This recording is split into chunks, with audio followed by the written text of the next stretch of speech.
Attention. Alors, nous avons deux parachutes qui sont collés, Béar et Bechokotai. Ça veut dire que si on vient à chercher, ils ont un rôle intéressant, les deux. Béar, Bechokotai. Pourquoi?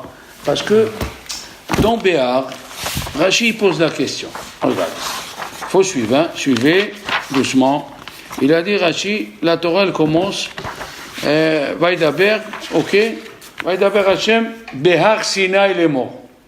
Vaïdaber Hashem el Moshe Behar Sinai. Il pose la question, pourquoi ici tu m'écris Behar Sinai? Là dans le tzitzit, il y a écrit Behar Sinai. Vaïdaber Hashem el Moshe les morts, Daber el Misaël, Vaïdaber tzitzit, il y a là-bas Behar Sinai. Il n'y a pas écrit Behar Sinai. Pourquoi tu m'écris Behar Sinai ici?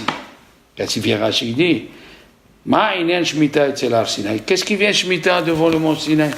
Valo, kol ha-mitzvot ne'emru mi-Sinaï. Tous les mitzvot de la Torah, où ils ont été dit? À Sinaï. D'ailleurs, on va arriver, les Constantinois, ils lisent les Climètes. Dans les Climètes, il y a les 613 mitzvot, il dit Rashi, au nom de Rav Saadia Gaon, à la fin de la paracha de Mishpatim. Et là, ma'a Shemitah ne'emru klalei u'protea v'dikdukea mi-Sinaï. Comme la Shemitah a été dit, les règles, les détails et comment il faut être scrupuleux a été dit à Sinaï, ainsi tous les mitzvot de la Torah ont été dit au mont Sinaï. Voilà ce qu'il dit Rashi. Il dit, tu sais pourquoi on t'a écrit à Sinaï? Comme on parle de la Shemitah, et la Shemitah, les détails ont été donnés au Sinaï, ainsi tous les mitzvot ont été donnés au Sinaï. La question qui se pose, d'ailleurs, Orahaim Akadosh pose la question qui se pose. Et pourquoi tu as attendu jusqu'à Shemitah pour me dire ce détail? Pourquoi Dieu n'a pas dit ça dans le tzitzit? Pourquoi Dieu n'a pas dit ça dans le Shabbat? Veshamru bnei Israël, Vaidaber Hashem el Moshe lemor behar Sinai, Veshamru bnei Israël et Shabbat. Ça, c'est la première question. La deuxième question, celui qui se rappelle, dans Shemot, c'est écrit Ve'ele ha-mishpatim asher tasim lifneim. Il y a écrit Vav. Il dit Rashi, Vav, c'est venu, c'est conjonction de coordination. Il vient coller les deux.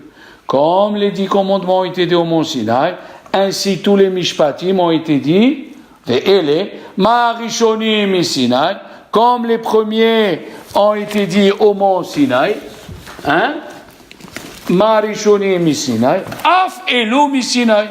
Comme ça, il dit Rashi, mamash, dans la paracha de Mishpatim. Alors ça veut dire que tous les lois de Mishpatim ont été dites au mont Sinaï. Voilà. Marishoni mi-Sinaï, af elu mi-Sinaï. Alors pourquoi deux fois? Une fois pour la Shemitah, tu me dis, elle a été dite au mont Sinaï, et les Mishpatim, tu me dis, il a été dit au mont Sinaï. Alors deux fois pour le mont Sinaï. Ça, c'est la question de Rabbeinu Ovadia mi-Barthénora. Mais la question la plus grande que cette question, c'est que c'est écrit dans ici dans Mishpatim. Qu'est-ce que c'est écrit? Alors là, regardez comment c'est écrit. Akadosh Baruch Hu, il nous dit, qu'est-ce qu'il nous dit? Une minute là, je tombe dessus pour dire les mots de la Torah. Shesh shanim tizra et artsecha. 6 ans tu vas labourer ta terre. Ve'ashevi'i tishmetena. Ah, 2 fois la Shemitah. Si tu devais dire Behar Sinai, écris-le ici. Pourquoi tu l'écris là-bas? Dans Mishpatim, il y a Har Sinai déjà. Dans Mishpatim, il y a écrit Shemitah. Et Rashi, au début, il dit Ma'arishoni mi-Sinai, af elu mi-Sinai. Pourquoi tu m'écris encore? Et encore un peu plus. La troisième question qu'il dit, le Minhat Ani. Le Minhat Ani, c'est Rabbi Yaakov Wittlinger. Alav Shalom, c'est un grand rave. Il a fait des livres et des livres. Aruch Lanner, sur Yebamot, Souka. Il a fait Bikurei Yaakov sur Ilchot, Souka et Etrog. Tu ne peux pas bouger sans Bikurei Yaakov. Il y a écrit ici, écoutez, à la fin, quand on parle du mont, parce qu'à la fin, il y a une paracha qui parle avant que Dieu y donne la Torah. Malgré qu'il est dans Mishpatim, c'est pas grave. Malgré que c'est dans Mishpatim, en mukdam ou muhar Torah. Qu'est-ce qu'il y a écrit ici? Vaikach sefer haberit. Moshe Rabbeinu, il a pris le livre de l'Alliance. Vaikra be'oznei ha'am. Il a lu devant dans les oreilles du peuple. Qu'est-ce qu'il a lu? Rashi dit, vous savez ce qu'il a lu? Mi Bereshit ve'ad Matan Torah. Il a lu depuis Bereshit jusqu'à Matan Torah, ou mitzvot shenistavu bemara. Mais qu'est-ce qu'il dit qu'est-ce qu'il y a écrit dans la Mechilta, vous savez ce qu'elle dit la Mechilta? Qu'est-ce qu'il leur a dit? C'est le Minhat Hani qui le dit. Vaikra sefer Vaikach sefer abid Vaikra. Ma Vaikra, Shemitah ve'ovel. Il leur a dit les dynimes de Shemitah, il y a un micmac ici. Tu me dis Misinaï, et là c'est Misinaï. Tu me dis la Shemitah là-bas, et la Shemitah ici. Qu'est-ce que tu veux de nous? Alors maintenant, je vais vous poser une question à 500 miles. Quelle est la chose qu'il faut le plus à la personne pour servir Dieu? Quelle est la qualité qu'il lui faut pour servir Dieu? Il y a beaucoup de qualités. Il y a l'amour, il y a la hanava, il y a la crainte, il y a la prière, il y a... Qu'est-ce que vous dites? Qu'est-ce que tu dis? Ahava. Et toi?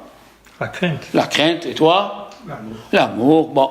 Non. On va prendre à un peu plus, David. Un peu plus que l'aïmouna. Alors, il dit ici le Havot al-Vavot. Havot al-Vavot, Rabbeinu Behaye. Celui-là, il a écrit un livre. Et il a été enterré à côté de Tzfat. Et dans la caverne où il est enterré, il y a des serpents, des cobras, et Rabbi Haïm Vital, il a demandé à Rizal pourquoi il y a des serpents. C'est la Touma, les serpents. Il a dit non.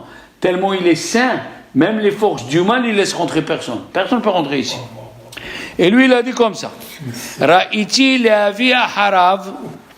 Après le Avodat Elokim, il a écrit, j'ai amené ici dans ce Pérec, Ma shetzarich yoter mikol advarim la'oved Elokim idbarach. Ce qu'il faut à celui qui veut servir Dieu, ce qu'il lui faut le plus, hu habitahon alav bechol devaram. Parce qu'il y a une différence, il dit le Ramban, entre bitachon et Mouna. Il y a des gens, ils ont Mouna, mais ils ouvrent le magasin Shabbat. Bitachon, pas seulement il croit en Dieu, il ferme le magasin. Quand il y a Minha, il ferme le magasin pour venir Minha. Alors qu'est-ce qu'il est en train de nous dire maintenant, ce Rav? Ce Rav, il est en train de nous dire qu'est-ce qu'il faut à un juif pour servir Dieu? C'est Bitachon B'Hashem. Si tu n'as pas Bitachon B'Hashem, tu travailles Shabbat, tu dis comment je fais, je suis obligé, la poste, la douane, la machin, je suis obligé de travailler, comment je fais? Non, parce qu'il te manque Bitachon. Ce qu'il dit ici, tout ce qu'il faut à quelqu'un qui sert Dieu le plus, ce qu'il lui faut, c'est le Bitachon. Si tu n'as pas de Bitachon, au revoir. Alors maintenant, si on réfléchit, c'est quoi la Shemitah? On va réfléchir. C'est quoi la Shemitah? Un type, il a un terrain, et il lui rapporte le blé ou les fruits, 200 000 euros par an. On vient, on lui dit, tu ne travailles pas la terre cette semaine. Tu ne travailles pas la terre cette année. 200 000 euros, c'est où? Quel émouna il faut avoir? Quel émouna? Quel bitachon il faut avoir? Alors il te dit, le plus grand des messieurs qui a bitachon, c'est quelqu'un qui peut gagner de l'argent et il le laisse. C'est à l'époque, les Romains, ils disaient que les Juifs, ils étaient fous. Ils ferment Shabbat alors qu'ils peuvent gagner de l'argent. Tu imagines, tu peux gagner les clients.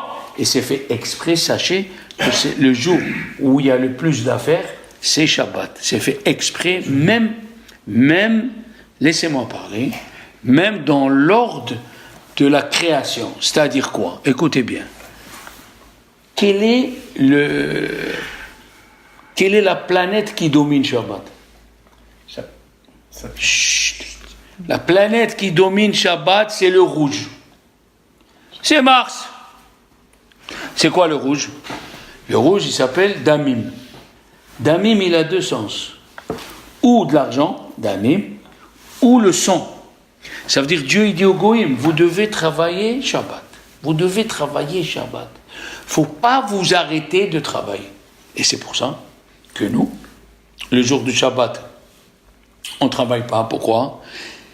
C'est pas parce que Dieu, à part que ce que Dieu il a dit, j'ai créé le monde. Parce que ce jour-là, il est néfaste. Et c'est pour ça que c'est interdit de sortir du domaine privé au domaine public, parce que nous, on est le domaine privé de Dieu. Les Juifs, on est le domaine privé de Dieu. Et les Goïms, c'est le domaine public. Eux, ils doivent travailler. Et s'ils ne travaillent pas, il y a la guerre, il y a Damim. Yomam valayla lo ishbotu. Et vient la Torah nous dit, tu arrêtes. Pourquoi? Il y a beaucoup de raisons. Le Zohar, il dit que ce jour-là, c'est ce jour qui bénit toute la semaine. C'est ce jour qui est Mevarech toute la semaine. C'est comme il voit quelqu'un, il donne un exemple, les Chachamim, quelqu'un qui travaille dans un magasin, et toute la journée, du matin jusqu'au soir, il travaille. Et vendredi, il prend la clé, il donne au patron. Et lui aussi, il ferme. La question, elle est pourquoi tu fermes, si ça marche. Il a dit, il y a l'Hacham, il y a l'intelligent. Tu sais pourquoi je ferme? Il faut faire rentrer la marchandise. Il faut faire rentrer la marchandise samedi pour la vendre toute la semaine. Shabbat, si tu fais Shabbat, Dieu te prépare.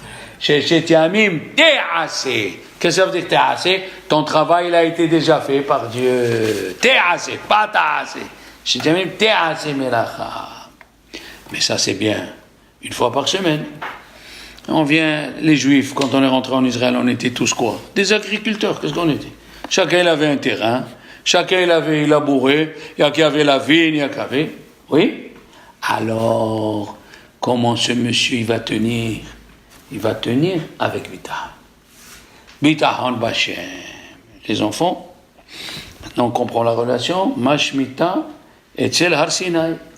Pourquoi Dieu il a choisi la mitzvah de Shemitah? Parce que c'est la plus grande Bitahon qui peut arriver. Tu laisses 1 an, et pas que ça. Quand il vient le Yovel, tu laisses 2 ans. La Torah, c'est la première fois qu'elle a écrit, et si tu demandes qu'est-ce qu'on va manger, parce que l'homme, la parnassa pour lui, qu'est-ce qu'il veut? Le casse-croûte, c'est très important. Eh oui, c'est la première fois. Ve'im tomar manochal. Maintenant, vous allez me dire, où on a vu que Dieu, il tient beaucoup au bitahon? À part, là, on est en train de nous dire une mitzvah qu'il faut faire. C'est une mitzvah, Shabbat, il dit le Hinour, Vaïta Shabbat Lachem, toute l'année. Il y a qui disent c'est pour attraper ce que la terre elle a travaillé pendant 7 ans le Shabbat. Il y a 52 Shabbatot par an et la terre elle donnait. Il faut qu'elle se repose une année pour attraper les 6 fois 52. D'accord? Ça fait à peu près 365 jours. Mais maintenant il dit le Hinour. Le Hinour il dit la mitzvah de Shemitah c'est pour montrer que la terre elle appartient à Dieu, que la terre, c'est lui le maître. Maintenant, où on a vu que Dieu, il est énervé. Je ne dis pas juste... il est énervé si on n'a pas le bitachon. Eh bien, regardez mes amis, dans la paracha, quand on est sorti, on a traversé la mer Rouge, on est arrivé, on a dit, qu'est-ce qu'on va manger? Il a dit, Dieu, je vais vous donner la manne. Oui? La Torah, elle a dit, aïe. Velo shameo el Moshe. Ils n'ont pas écouté Moshe. Vayotiru anashim. Il y a des gens qui ont laissé le manne jusqu'au matin. Il dit, Rashi, qui c'est cela? Datan vaviram. 2 personnes, oui? Ils ont laissé, et le lendemain, il a pourri. Il y a eu les Tolaïm. Oui ou non? Qu'est-ce qu'il y a écrit? Regardez, pour 2 personnes. Vayomer Hashem el Moshe. Ad anna me antem lishmor mitzvotai vetorotai. Il y a écrit aussi, ils sont sortis le 7e jour. Il y a eu des gens qui sont sortis le 7e jour pour aller ramasser. Ils n'ont pas cru à Moshe que la manne ne tombait pas à Shabbat. Ils sont sortis. Qu'est-ce qu'il y a écrit? Jusqu'à quand vous allez refuser ma Torah et mes mitzvot? Jusqu'à quand? Sur quoi il s'énerve Dieu? Sur le bitahon. Tu n'as pas eu bitahon, Bachem, que Dieu va te donner. Sur quoi il s'énerve Dieu ici? Sur le bitahon. Et ce qui est extraordinaire, qu'est-ce qu'il y a écrit? Lishmor, mitzvotai vetorotai. On est à Yitro. On est à Béchalah, avant Matan Torah. Et il dit mitzvotai vetorotai. Ça veut dire que si tu n'as pas bitachon, tu peux faire ni mitzvot, ni Torah. Et Dieu, il s'est énervé. Où il y a une mitzvah dans la Torah, où il y a une mitzvah de la Torah où c'est écrit mitzvah liot bitachon. Non. Il y a des mitzvot dans la Torah où l'essentiel de la mitzvah, c'est pour te dire qu'il faut avoir bitachon. C'est ça, bitachon b'Hashem. Il y a écrit l'ishmor. Alors, maintenant, qu'est-ce qu'il y a écrit ici? Dans Béchalach, c'est écrit, Dieu, il leur a dit, voilà, il leur a dit, faites attention, vous allez, regardez, vous allez manger, je ne sais pas ce qu'on va manger, le Dieu, il a dit, n'ayez pas peur. Oui, vous allez, Manu. Oui, regardez ce qu'il y a écrit. Les gens, ils sont sortis, liktu mimenu, ish les filles ochlo. C'est écrit les filles. Après, c'est écrit, non. Ish kefi ochlo. C'est quoi kefi ochlo et une fois les filles ochlo? Il a dit le malbim, alors ceux qui ont mangé et ils ont écouté mon cher Rabbeinu, qu'est-ce que tu as un restaurant? Tu as l'habitude de manger un restaurant. Mange-le entier. Mange-le entier. N'aie pas peur, demain tu auras un restaurant. Celui-là, il a eu les filles ochlo. Comme il a mangé, il a eu tous les jours, pendant 40 ans. Mais ceux qui n'ont pas eu confiance à manger, ceux qui ont laissé de côté, alors là, ils ont mangé juste kéfi comme ils ont mangé. Pendant 40 ans, ils n'ont eu qu'un peu. Voilà, on voit d'ici comment Akadosh Baruch Hu, il est makpid sur le bitachon. Akadosh Baruch Hu, il te demande, il faut avoir confiance. Vous savez quand elle commence la confiance en Dieu? Quand la logique, elle s'arrête. Tant que tu trouves une solution dans la logique, c'est pas ça bitachon. Ou on voit une deuxième preuve sur le bitachon où Dieu il s'énerve. Alors là, dans Devarim Tetvav, c'est écrit que si je te prête de l'argent et elle passe la 7e année, le prêt, il est effacé. Et qu'est-ce qu'elle dit la Torah? Fais attention. S'il vient pauvre la veille de la 7e année et il te demande prête-moi de l'argent et toi tu dis je veux pas lui donner parce que là si je lui donne il va pas me payer et moi je vais perdre de l'argent. Pourquoi où c'est écrit qu'il faut perdre de l'argent? Est-ce que c'est une mitzvah de donner de l'argent à un voleur? Il est pauvre, il vient te demander juste la veille de la Shemitah, c'est quoi? Ça veut dire il n'a pas l'intention de te payer. Qu'est-ce que dit la Torah? Fais gaffe, ouvre ta main et donne-lui. C'est après que quand la majorité des Juifs n'étaient pas en Israël, que la Shemitah elle était midei Rabbanan, il a institué prosbol. Mais en vérité, la Torah elle parle autant de la Torah. Fais gaffe, tu fermes ta main et tu donnes pas. Fais gaffe, karva shenata sheva. Voilà une deuxième fois où la Torah, elle nous apprend le bitachon. Donc pourquoi il y a écrit Shmita etzer har Sinai? Pas seulement comme il dit Rashi, klalotea ou protea. Non, pas que ça. C'est pour venir te dire, tu veux accomplir tout ce qui est mitzvot du mont Sinaï, il faut que tu aies bitachon. Tu sais que en Israël, tu fais pousser des choses qui coûtent cher. Hein? Vous savez combien un ananas, quand il est entier, quand est-ce qu'il donne l'ananas? Le petit arbuste là, 3 ans. 3 ans pour qu'il donne un gros ananas.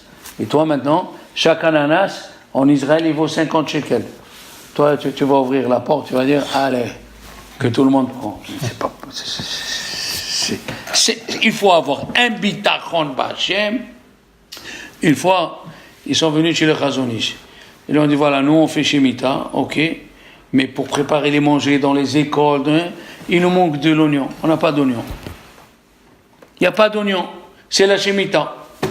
Il a dit, Bezrat Hashem, vous êtes Shomrei Shemitah, vous aurez, en 1950, un bateau égyptien s'est trempé de porc. Au lieu d'aller à Alexandrie, il est rentré dans Haïfa. Qu'est-ce qu'il y avait dans tout le bateau? Des oignons. Mais tu n'as pas besoin de chimie. Hachem, il est makpid, que tu es bitahon, tu ne peux pas vivre, on te demande de l'argent pour tzedaka, on te demande ceci, ceci, si je lui donne, qu'est-ce qui va me rester? Tu ne peux pas possible. Il a dit, le Chafetz Chaim, il a dit, quand la Gemara, elle a dit qu'il ne faut pas donner plus qu'un cinquième de ses biens, c'est pour les misvot. Mais pour la Torah, Zakat Torah, en gvul. La limite. Il n'y a pas, no limite. Bitachon Bachem, c'est pas possible de vivre si tu n'as pas bitachon.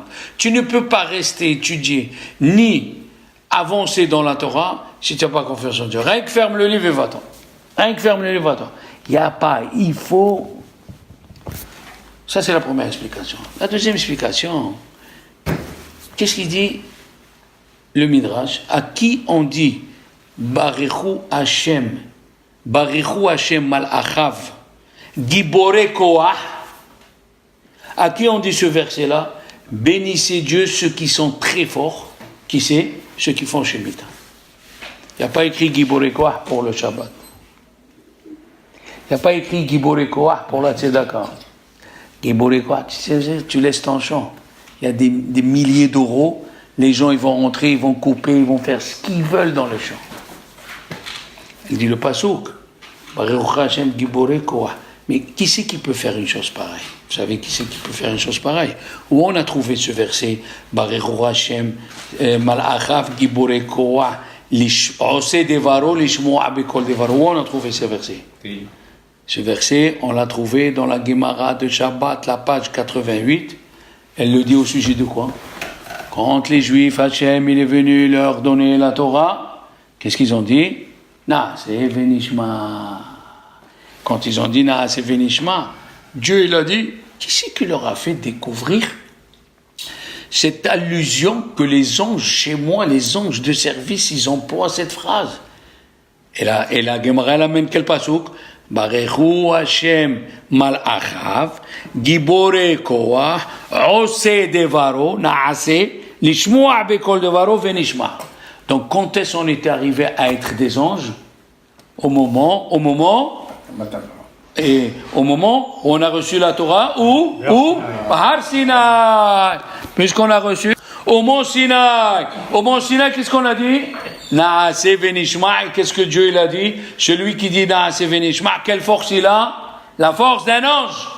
Donc pour laisser son terrain un an sans gagner de l'argent, ou pour laisser son terrain pendant 2 ans, il faut avoir la force du qui? D'un ange. Ah, tu vas me poser la question. Mais on a eu la force d'un ange au moment de Matan Torah. Oui, mais là maintenant, on est à 1200 ans après Madame Torah. La Torah, elle a été donnée en l'an 2448. Là, on est 3300 ans après Matan Torah. Il te dit la Torah, elle te dit la Gemara dans Nedarim. Waouh, la Gemara dans Nedarim, elle dit, tout celui qui n'a pas honte, c'est sûr que ses parents n'ont pas mis les pieds au mont Sinaï. Ça veut dire jusqu'à aujourd'hui, le mont Sinaï influence sur la personne que nous sommes, nous, des Juifs, qu'on a honte. Ne dis pas juste au moment de Matan Torah.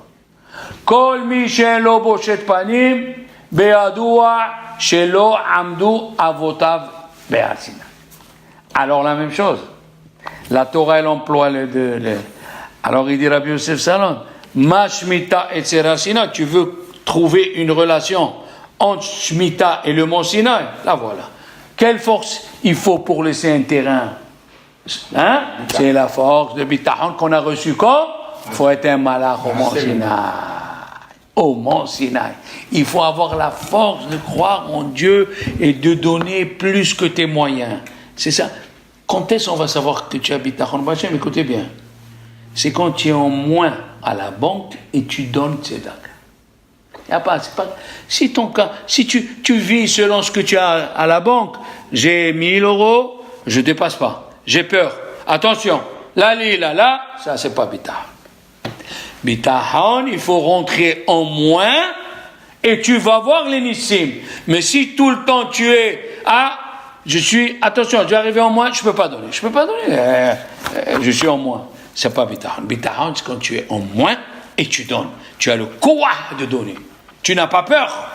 Ah oui, tu vas arriver chez le bon Dieu. Il va te dire, tu as eu confiance en moi? Tu vas dire oui, oui, quoi oui? Quoi oui, montre-moi. Montre-moi un jour que tu as donné et tu ne sais pas d'où ça allait venir. Montre-moi un jour que tu as donné de l'argent et tu ne savais pas. Tu ne savais pas. D'où ça vient? Comment je vais faire? Tu as vu un ben Torah, il faut lui donner. Tu as un enfant qui est dans la Torah, tu lui donnes. Comment on fait nous? Je ne sais pas. Hachem, il verra. Montre-moi un jour que tu as eu bitachon b'Hashem. Il n'y a pas. Tous tes jours, tu les as calculés en fonction de ton salaire. Eh bien, tu n'as jamais goûté c'est quoi bitachon b'Hashem. Bitachon b'Hashem, c'est tu t'assois et quand il vient la mitzvah de Sedaka ou la mitzvah, tu donnes et tu fais confiance à Dieu d'où ça va venir. On ne sait pas d'où ça va venir, c'est comme ça. Un monsieur, il a 3 filles qui ne sont pas mariées à Bnei Brak. 3 filles. Et les 3 filles, 22, 24, 26. À Bnei Brak, 22 ans, tu es vieille fille. 26, tu es grand-mère.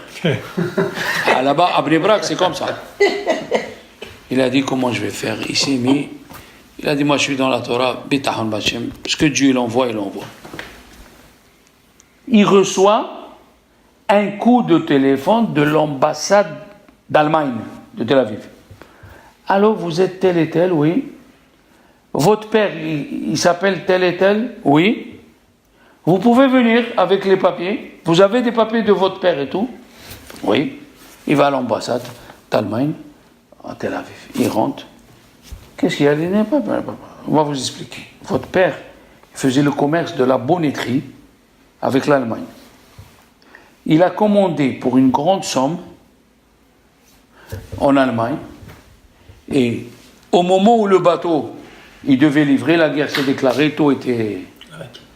Et nous, on recherche les descendants pour vous payer la marchandise que vous avez payée et qu'on ne vous a pas livrée. Ils lui ont donné $300,000. Avec ça, il a marié les 3 filles.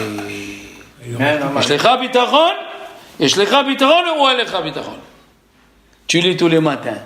Tu lis.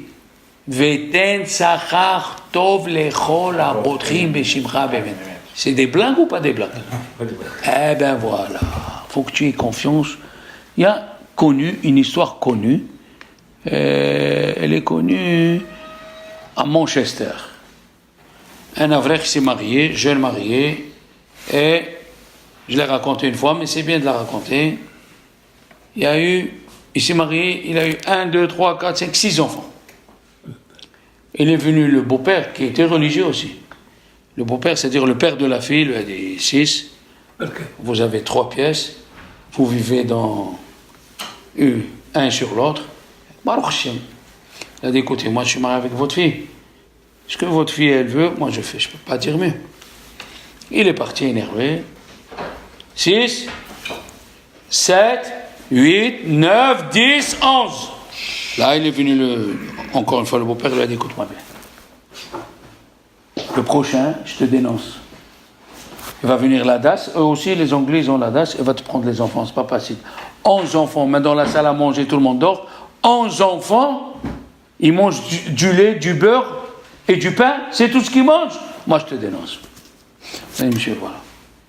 Votre fille, elle est là, arrangez-vous. Ils sont partis très énervés. On est à 11. 12, 13, 14, 15. 15, il reçoit une lettre du tribunal. Avec la couleur. Ici aussi, il y a les lettres que tu reçois du tribunal, ça dépend de la couleur. En Angleterre aussi. Rouge, ça veut dire... Il a appelé l'avocat, il lui a dit, je peux pas. Quand est-ce que tu as la convocation? Il a dit, demain. Il a dit, comment je vais préparer un dossier pour demain? Il a dit, écoute, tu as confiance en Dieu, c'est comme ça que tu marches, toi. Rassemble tes enfants. Il a rassemblé les enfants, ils ont lutté, ils ont pleuré, ils ont pleuré. Mazé. Le lendemain, il a fini la prière, il est parti sans manger. Il arrive au tribunal, il y a les gardes devant un tribunal, bien sûr. Il voit rouge, il lui dit, ouf, au 3e, qu'est-ce que vous avez fait? Vous avez tué quelqu'un? Il s'est mis à pleurer, il monte. Il arrive au 3e étage, On lui a dit la chambre, le gardien. Ah oui, on vous attend, hein. Bon. Il rentre, il trouve 3 juges avec la perruque à Douk Dialoum, madame, et 2 huissiers, les gars. Vous êtes monsieur Yaakov Friedman? Oui, monsieur. Il a dit, écoutez, jusqu'à hier, on était en train d'hésiter. C'est hier soir que vous avez eu votre 15e enfant? Il a dit, oui. C'est hier soir, oui. Vous avez le livret de famille? Oui. Oui. Il a dit, voilà, il y a un monsieur, il est mort hier soir, avant votre accouchement, et il a écrit, je donne toute ma fortune à la plus grande famille de Manchester. Alors, ça veut dire quoi? Ça veut dire, vous avez un petit château en Écosse, avec une propriété, une maison à Londres, et 300 000 pounds à la banque. Il a dit, un non-juif, comme ça il lui a dit, il y avait 14 enfants, mais dans la nuit, vous avez eu la 15e.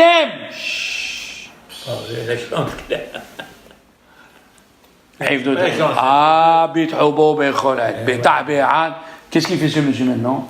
Tous les vacances scolaires, il invite toutes les familles juives qui ont des familles nombreuses. Ils vont avec lui, ils pêchent le saumon en Écosse. C'est toujours comment je viens de là. Non, voilà, ça c'est des histoires pour vous dire. Il y a 2 ans, à Londres, une veuve et son fils juifs, ils travaillaient comme des mules pour finir le mois. Et c'était la semaine de Purim. Alors un de la synagogue, il lui a dit, il est religieux, il lui a dit, tu as joué? Il a dit, jouer à quoi? Je dois aller travailler, amener à manger à ma femme, à ma mère et payer le loyer. Il a dit, joue au loto. Qu'est-ce que c'est? 5 pounds. Il a dit, d'accord, il a joué, il a gagné l'euro million, 49 millions d'euros. Nous, on vit, on calcule à chaque fois. Attends, 2 font 4. Attends, je vais aller acheter là. Ah, mais là, le poisson, il est plus cher qu'ici. Ah, mais c'est pas qu'à votre Shabbat, on est tout le temps dans les comptes. Alors, tu restes toujours pauvre dans ta tête. Tu ne sais pas ce que c'est Bitahon. Qui c'est qui connaît l'histoire de Yosef? Moquer le Shabbat dans la Gemara? Yosef, lui, il achetait le meilleur poisson. Un jour, ils sont venus les Chaldéens, ils lui ont dit aux voisins, tu vois ce Yosef là, il va te prendre toute ta richesse. Ah bon? Qu'est-ce qu'il a fait? Il a tout vendu et il a mis les pierres précieuses dans son chapeau. Il est venu un vent, il a enlevé le chapeau, ciao les pierres précieuses. Ce jour-là, c'était vendredi. Le dernier des pêcheurs, il arrive avec un loup mazé, alléluia, grand.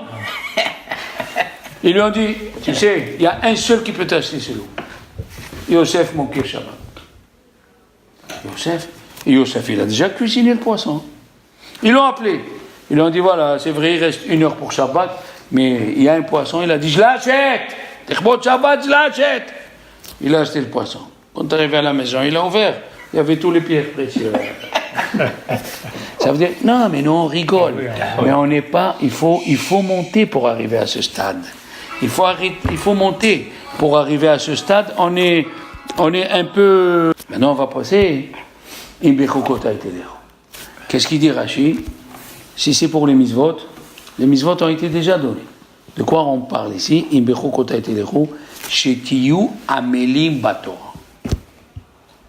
faut que vous vous peinez, pas que vous lisez. Amélim, il faut vous peiner. Quand tu étudies et tu ne comprends pas, il faut vous peiner. D'accord? Maintenant, dans tous les mitzvot, il n'existe aucune mitzvah qu'il faut se peiner. Aucune mitzvah. Tu as une récompense, les foum tsa'aragra, mais la Torah n'a pas dit qu'il faut se peiner. Aucune mitzvah dans la Torah où il faut se peiner que pour Talmud Torah. Il n'y a pas. Il faut se peiner. Qu'est-ce qu'il dit à Rambam dans Talmud Torah?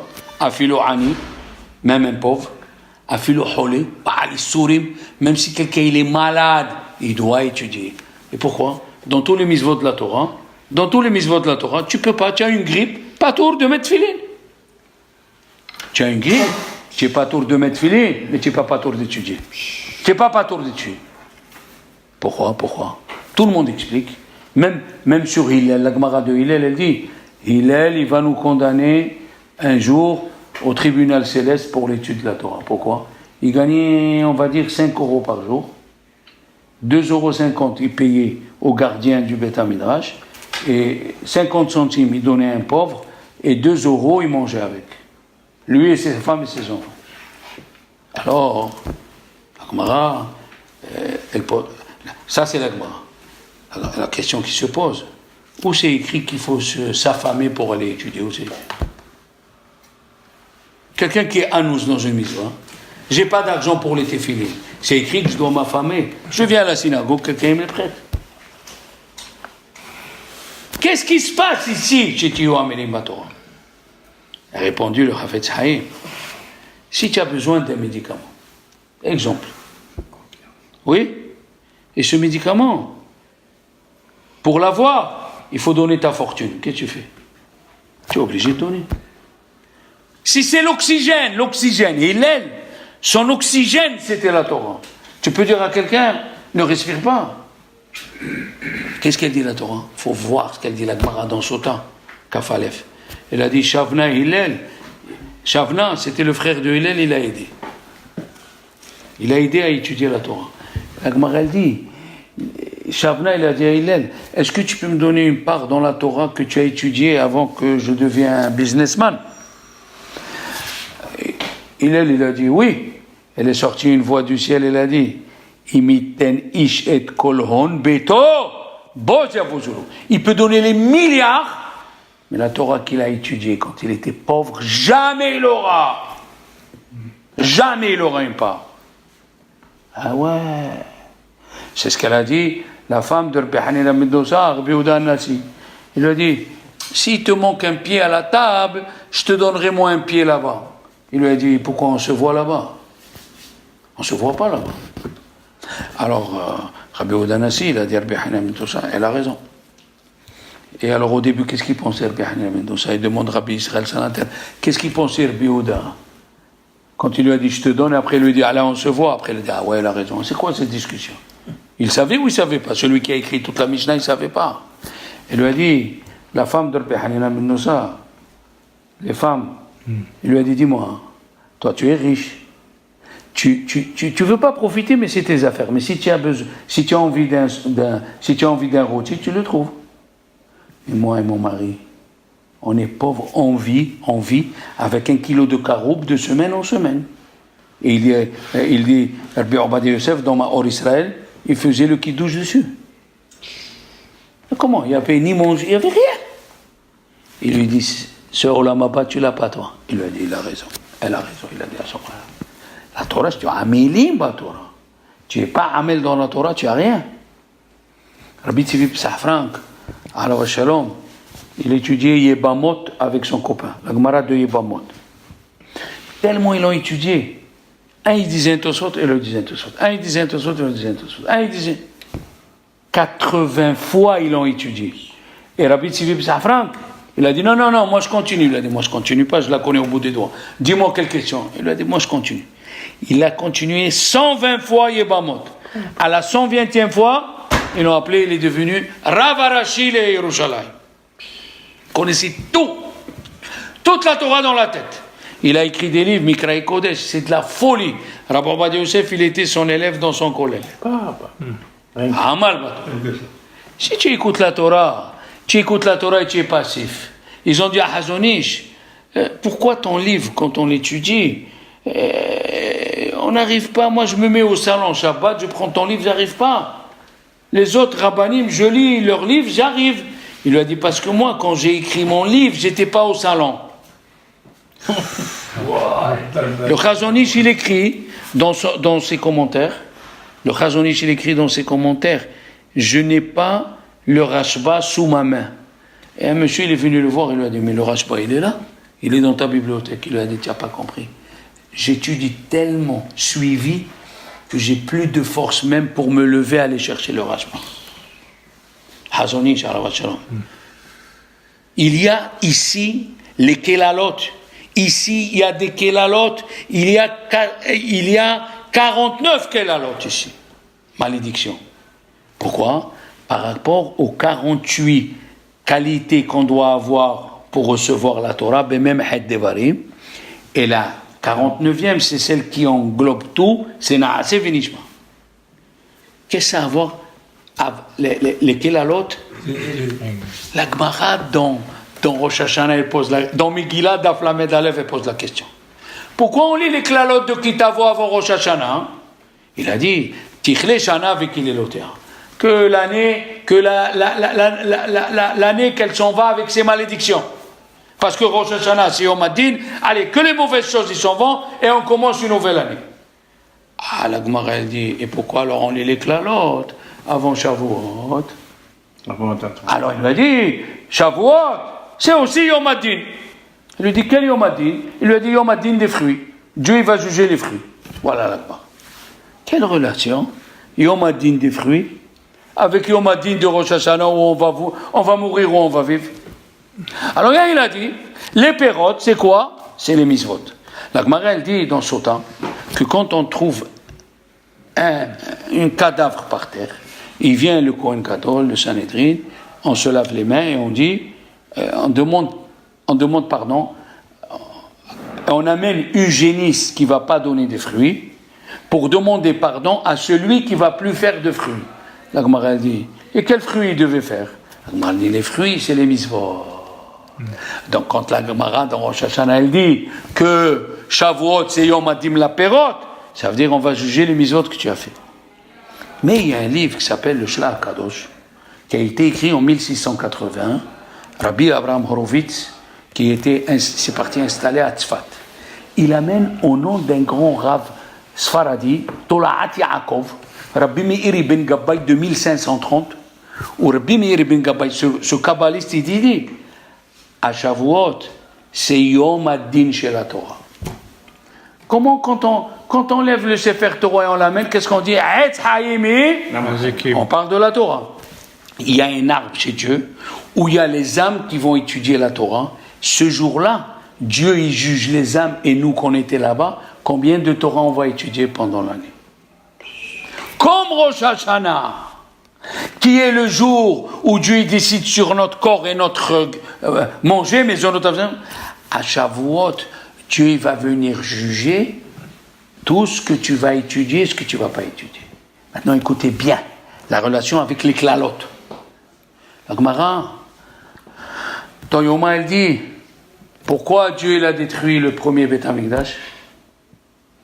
Les Kelalot de Bechukotai, dit le Ramban, ils sont par rapport au premier Beth Amikdash. Il y a écrit le nom de Dieu et il y a écrit la Nechama, la consolation. Dans les Kelalot de Kitavo, il n'y a pas de consolation. C'est par rapport au deuxième Beth Amikdash qui a été détruit et qu'on n'a pas encore reconstruit. C'est bon jusqu'ici. Qu'est-ce qu'elle dit la Gemara? Elle dit le premier Beth Amikdash, il a été détruit à cause de quoi? Non, le premier Beth Amikdash, il a été détruit à cause de Avodah Zara, Shefechut Damim, Vegiloy Arayot, les trois péchés capitaux. Et la Gemara dans les Darim, elle dit autre chose. Le Beth Amikdash, il a été détruit al shelo birchou baTorah. Ils n'ont pas béni quand ils ont étudié la Torah. C'est quoi ça? Une fois tu me dis comme ça, une fois tu me dis comme ça. Il dit Rabbeinu Nissim alavat shalom. Tant qu'ils étudiaient la Torah, avec peine, ils se peinaient pour étudier la Torah, elle est protégée des Kelalot. Elle est protégée des malédictions. Quand ils ont pris la Torah comme un journal, il est la paracha, il va pas pour approfondir ce qu'elle veut la paracha, alors les Haverot ils sont sortis et Dieu l'a détruit. Il y a étude et étude. Celui qui peut étudier une Mishnah, celui qui peut étudier un cours de Gemara, il s'arrête et il est Teilim, Rabbi Haïm Evolojun, il dit, il fait Bitul Torah. Tu fais Bitul Torah, Dieu ne t'a pas créé pour lire Teilim. Il t'a créé pour que ta tête elle se casse dans la Gemara. Il dit dans la Gemara de Megillah, c'est écrit que l'ange il est venu chez Yoshua. Il lui a dit à l'ange, tu es venu pour nous, pour nos ennemis. Il a dit non, je suis venu pour vous. Il est venu, il lui a dit quel péché? Il lui a dit hier vous n'avez pas fait le Korban Tamid et aujourd'hui vous n'avez pas étudié la Torah. Il lui a dit, pour quel péché on doit réparer? Il lui a dit, Ata, c'est écrit dans Azino, Ve'ata kitvu lachem et Torah azot. C'est écrit, Vayalen Yehoshua ba'emek. Yehoshua, il a passé la nuit dans la vallée. Pourquoi tu me dis la vallée? Emet, elle dit la Gemara, Be'umka shel halacha. Il est descendu, il a étudié profondément. Il dit le Torah de Hayim, Rabbi Alexander Shur, dans la Gemara de Erubin. Qui c'est celui que la Torah elle a dit, il n'a pas lâché Moshe dans l'étude de la Torah? Qui c'est que la Torah elle a dit? Yehoshua. Lo yamush mitoch haoel. Yehoshua, donc Yehoshua il étudiait. Et qu'est-ce qu'il est venu lui reprocher, l'ange? Dis-moi, pourquoi Yehoshua il était sur une chaise longue comme moi avec un cigare? Yehoshua il étudiait. Il est venu lui reprocher, tu étudies pas comme il faut. Tu étudies pas comme il faut. Qu'est-ce qu'ils ont dit les Chachamim? À la fin des Klalot, si on a le temps, à la fin des Klalot, qu'est-ce qu'il y a écrit? Vezacharti et beriti. Vezacharti et beriti Yaakov. Ve'af et beriti et Yitzhak. Ve'af et beriti Abraham. C'est fait partie des seuls endroits où le mot Yaakov il est écrit avec Kouf. Avec le Vav. Il y a 5 endroits dans la Torah où d'habitude Yaakov il est sans Vav. On a vu que quand Yaakov il a reçu les bénédictions de Yitzhak, c'est écrit Akol kol Yaakov ve'yadayim yedei Esav. La voix c'était de Jacob, mais les mains étaient de Esav. Et qu'est-ce qu'elle dit la Gemara? Que chez Akol kol Yaakov, quand la voix c'est la voix de Yaakov, en yadayim yedei Esav. Esav il ne peut pas nous atteindre si nous, on étudie la Torah. Ah, il dit le grand de Vilna, mais voilà, c'est écrit, Ve'akol kol Yaakov, ve'yadayim yedei Esav. Esav il est là. Comment tu me dis que si on étudie la Torah, Esav il n'est pas là. Voilà, il est là. Il a dit là-bas, c'est écrit, Akol kol Yaakov, il est écrit sans Vav. C'est ceux qui étudient superficiel. Hein? Tandis qu'ici, le kol, il est écrit avec Vav. Avec Vav. Ça veut dire que c'est quelqu'un qui étudie Be'iyun, quelqu'un qui étudie la Torah approfondie, ça le sauve des 49 qu'elle a alors. C'est pour ça c'est écrit, puisque le représentant de la Torah, c'est qui le représentant de la Torah? C'est Yaakov. Vaikatz Yaakov mishenato. Il dit Rashi, al tikra mishenato, ela mi mishnato. Maintenant, dites-moi, quand Dieu il a dit ici, dans Behar, faites la Shemitah. Oui? Quand est-ce qu'elle est arrivée la mitzvah de Shemitah? 104 ans après. Il dit le Panim Yafot, Alav Shalom, il dit le Panim Yafot, d'ici on voit Dieu, la Gemara dans Kiddushin d'Aflamed, elle a demandé, Talmud Gadol ou bien Maaseh Gadol? Qu'est-ce que c'est mieux? L'étude ou le Maaseh? Il a dit Talmud Gadol chez Mivil et des Maaseh. Eh bien il dit le Panim Yafot, on le voit ici. Qu'est-ce qu'on voit ici? On voit que Dieu il a donné une mitzvah 104 ans avant qu'elle arrive. Pourquoi? Parce qu'il aime quand tu étudies. Il aime même si elle n'est pas là, même si tu ne comprends pas. 1 fois, 2 fois, 3 fois. C'est pour ça que Dieu il a mis la montagne sur les Juifs le jour de Matan Torah. Pourquoi? Il leur a dit, moi j'aime pas que vous étudiez quand vous avez envie. Qu'est-ce qu'ils ont dit les Juifs? Non, c'est fini, je pars de suite. Non, moi je veux que vous étudiez même quand c'est dur, même quand vous n'avez pas envie, même quand le Rav vous fait honte, même. On voit d'ici, dans ces 2 parachiotes, on a besoin de 2 choses. Une chose, c'est le bitachon. La deuxième chose, c'est d'approfondir. Il faut écouter un cours, le réécouter, jusqu'à qu'il nous pénètre. Il nous disait notre Rav, quand est-ce qu'on sait que le cours, il t'a fait l'effet? C'est quand tu peux le répéter tout seul. Si tu es capable de répéter le cours de Moussard, c'est qu'il est rentré en toi. Alors, mes chers amis, on vous souhaite un bon Shabbat Shalom. Exact. Et si Dieu veut, un bon Shavuot, Shavuot, pour recevoir la Torah. Si tu viens avec une cuillère, on te remplit de l'eau. Si tu viens avec un verre, tu auras un verre. Si tu viens avec une citerne, on te remplit la